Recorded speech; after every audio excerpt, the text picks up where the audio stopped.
there is not a crime, there is not a dodge, there is not a trick, there is not a swindle, there is not a vice which does not live by secrecy. Joseph Pulitzer. We sat outside of the council chambers where we were watching everything happening on television. Some people were able to sit inside. It was packed. It's really good to be back in Greensboro.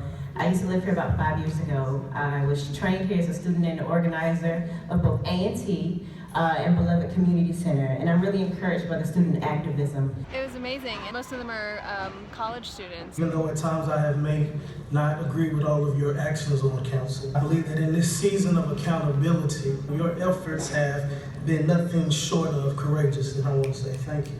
People who spoke out last night all met here a few days earlier. It is clear that Greensboro is not afraid to tackle tough problems with action and urgency. This was the concluding sentence of an opinion column written by Councilman Justin Outman. Really cool to see the students that we sat with yesterday as they were kind of planning. And discuss the absolute importance of pushing for greater access to information. Last month, I've watched this council cover up something that affects me and people that look like me in this community every day. Last council meeting, someone brought up a situation about a UNCG officer pulling out a gun on 2 students, and one of those students was me.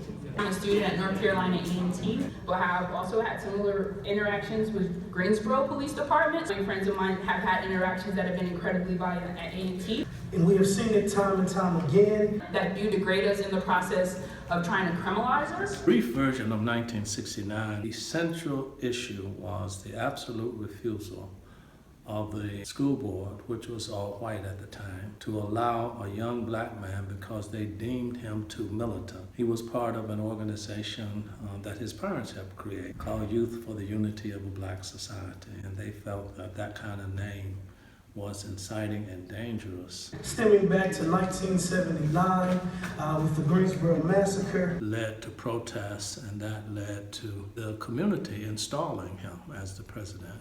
And that led to vigilante groups shooting on A&T's campus. And by the way, 1969 was a seminal moment in that it set up 1979. As well as you all know, 1995 with the wrongful conviction of Mr. Lamont Armstrong, in which the city has already paid out $6.4 million. From 69 to 79, the powers were seeking a way to break the power of the unity of the black community.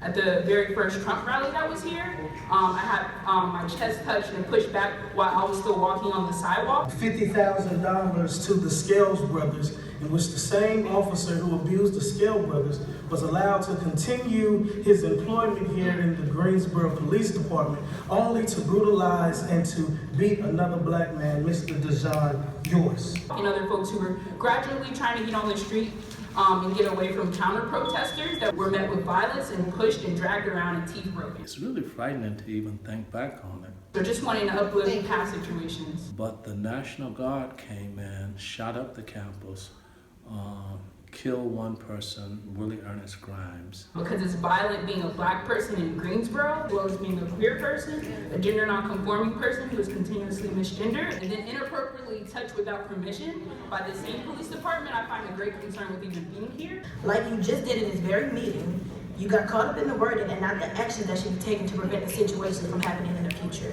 In this just and fair world where Black Lives Matter, it doesn't include any of this. President Dowdy was summoned to Washington, but he met with us before he went and asked us what it is. I had just been elected the student government vice president.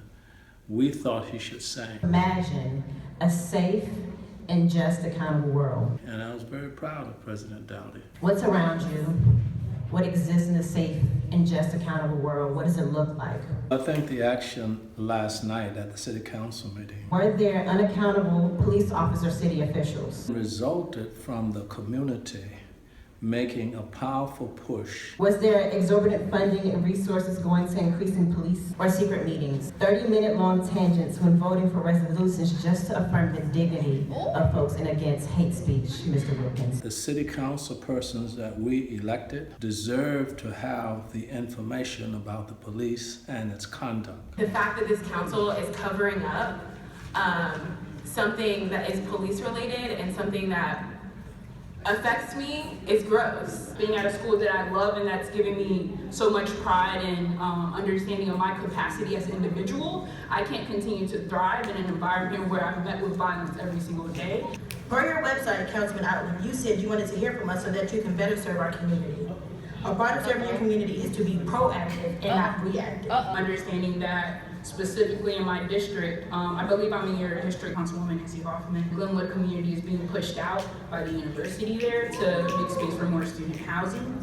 But we're told week after week after week that these things are supposed to make us a more safe, fair, and just society. How we see that as an effect of gentrification in our cities and ways that the colleges are doing that, ways that we need to be more accountable at curbing that. For me, safe and just and accountable includes open and honest dialogue. To chip away at the cornerstone of injustice that seems to undergird a culture of policing. It includes resources for the most marginalized in our communities and a working relationship with those pushing for a more just world. And when I'm trying to comply in these situations, I'm still degraded. I'm made to feel as lesser of a human being. I find a problem with that, and I'm really tired of that. That consistently oppresses and brutalizes people of color, black and brown, women and children, members who are non-Christian, as well as our dear friends from the LGBTQ community, as well as members from QPOP. And I don't feel like there should be another person to come up here and say that for that to get through. It has been in this same culture that has claimed to serve communities that while simultaneously has supported lies, political posturing, cover-ups, and corruption as it relates to all the previous cases mentioned earlier. We have a vision. That's the significant transformation of the city of Greensboro in the next several years. This same culture has involved backdoor meetings. You're either a part of this just world that we are trying to create. It can be a model for other cities, and that's our vision for the next 4 or 5 years. Or you're part of the system that we need to dismantle in order to create it. You all, by not saying anything about Dejuan Yourse, about Officer Cole, you all not speaking out against a corrupt police department, you are now upholding that culture that could kill me. A culture that at times implodes on itself, allowing us to witness the highest form of legal counsel, Mr. Attorney Tom Carruthers. So you all have to make a decision. Every single one of you, especially you, Mr. Wilkins. Is anyone on the side that protects me and my rights? We need to have internal accountability. It's at the foundation of community safety and just community understanding and trust. Or are you on a side that upholds the police culture in the city that brutalizes black and brown people? We believe that Greensboro can be a model as much as any city can be. So I'm asking y'all to step on a trusting foot in releasing that information, as well as upholding transparency with the Greensboro Police Department. It was good to see the city council reversing its position. They're celebrating, people were cheering on. The mayor herself actually said that she thinks it's time to hold regular town halls where they can get more dialogue. And we think that that involves certainly the economic sphere, the education sphere, the police accountability and community safety sphere. And we're beginning to formulate what has to happen in all of those areas in order to make significant progress in the city of Greensboro. And for those who really want policy around this, I encourage you to go Google Vision for Black Lives. That's our vision, that's our goal, and we've just established something called the Beloved Organizing, Training, and Healing Institute, which is the instrument to train and prepare people to carry this work forward. Because we deserve a New York City where transparency matters, where truth matters, and Black lives matter. Thank you for fighting for my Black life that matters.